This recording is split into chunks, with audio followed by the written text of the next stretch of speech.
Hi guys, we're going to make cherry walnut blondies. In a medium bowl, I'm going to put 1 1/3 cup of all-purpose flour, half a teaspoon of baking powder, and half a teaspoon of salt.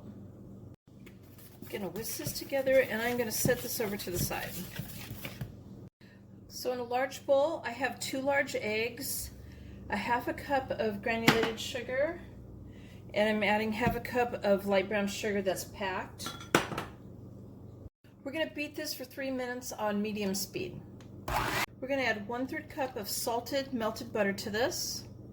And this is 1 teaspoon of vanilla extract and 1/4 teaspoon of almond extract. Mix this in. We're going to add the flour mixture in a little bit at a time and stirring after each addition.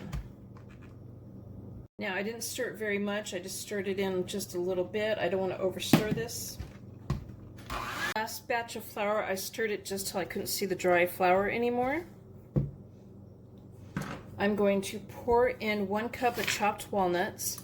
Now you could also use pecans or almonds or even macadamia nuts, which that's more expensive, but would go good in this. I have 1 1/2 cups of chopped maraschino cherries that actually they're not chopped, they're sliced in half. I wanted big pieces but not whole cherries, so I just did halves, and I strained them and I patted them dry on a paper towel. I'm going to fold this all in. Again, I don't want to over mix it. I coated the bottom of my baking dish. It's an 8x8 baking dish with non-stick cooking spray, and then I spread the dough out evenly.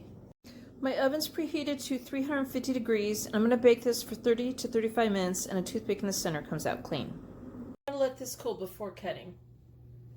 There's the cherry walnut blondies. I hope you guys like this video. Please give it a thumbs up and subscribe to my channel, and thank you guys for watching.